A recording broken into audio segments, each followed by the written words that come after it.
Unity and oneness of God in Islam. Bismillahir Rahmanir Rahim. Assalamu alaikum wa rahmatullahi wa barakatuh. Peace be upon you, brothers and sisters. Thank you for tuning back to our channel. In our previous lesson, we covered the concept of the usool-e-deen in Islam. The usul-e-deen, as you recall, referred to the fundamental articles or principles of the Islamic faith. We learned that they are necessary for proper guidance. The most important of these principles is the principle of Tawhīd. Tawhīd refers to the absolute oneness and unity of God. It is the most important and fundamental aspect of all of Islam. Without Tawhīd, none of Islam or any other of the usul-e-deen make any sense. We say this as all beliefs in Islam are predicated on the idea of a one and indivisible God. In this lesson, we will outline the major implications of Tawhīd regarding the nature of God in Islam and regarding our behavior with ourselves and God. And verily, we have sent among every community a messenger, proclaiming, "Worship Allah alone and shun false deities." Then among them were some whom Allah guided, and of them were some who were deserving of error. So travel through the earth and see what was the end of those who denied the truth. Say, He is Allah, the One, the Eternal. He does not beget, nor is He begotten, and there is none like Him. Tawhīd is the absolute oneness and unity of God. Tawhīd is shahada summed up in one word. It denies the existence of any deity or God except for the God who brought forth all of existence.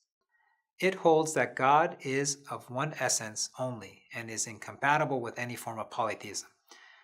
Tawhīd also means that God has no partners in any action He does, either in creating the world or in sustaining it.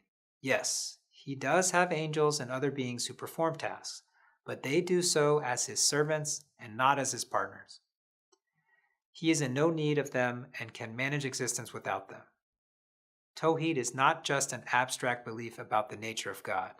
It has direct implications in terms of how we are supposed to live, worship, and relate to others. First, it means that only God alone can be worshipped. Worshipping other imaginary deities and idols is futile. As discussed earlier, when we covered the subject of Shahada, worship is not only outward worship of gods and idols.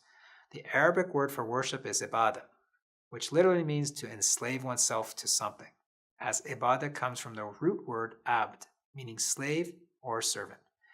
When we say worship in Islam, it means to enslave or submit one's heart and soul to something to the point that it takes full priority in our thoughts and our goals in life.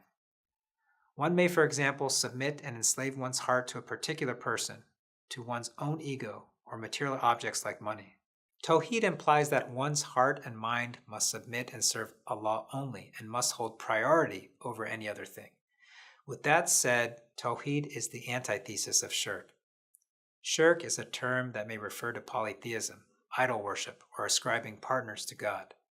Although many people may deny the most apparent form of shirk, there is a second form of shirk that is more common.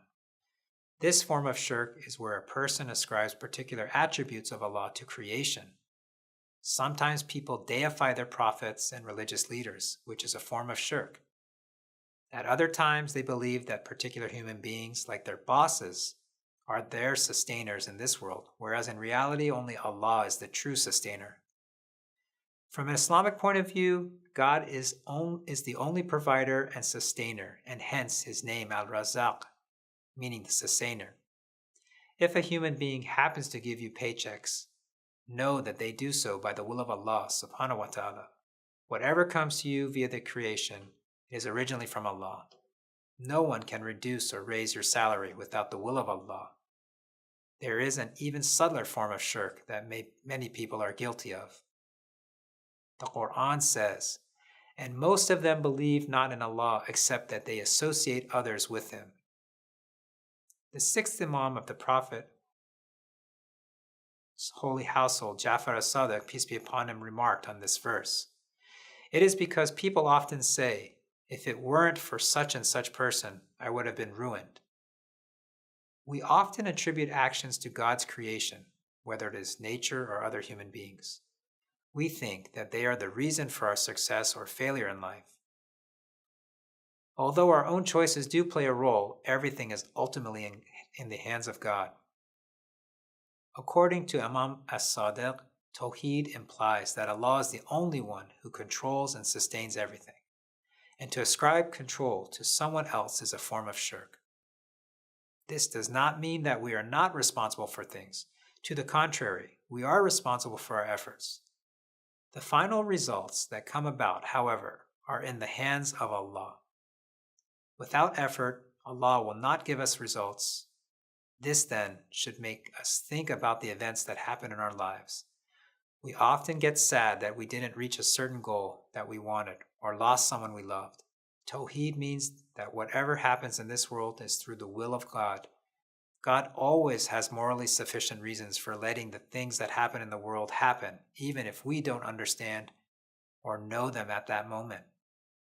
Put differently, although we may interpret things as going the wrong way, a person who adopts the worldview of Tawhīd will never be disappointed.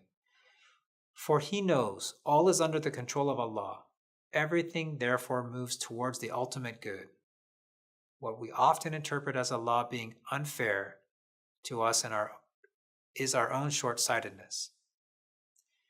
The only way we could ever make such a judgment is if we know the beginning and the end of all things. Since our knowledge is very limited, we can never make such a judgment. As responsible and mature Muslims, we must therefore trust Allah only, for only He knows the beginning and end of all things and knows what is best for us. Remember earlier we said that without Tawhīd, none of Islam or the usul-e-deen makes sense. We have prophets and imams because they are sent by the one God to guide mankind.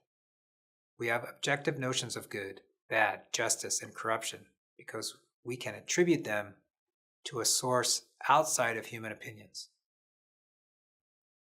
The Day of Judgment only makes sense if there is one God who judges our actions in accordance with the scale of justice and mercy.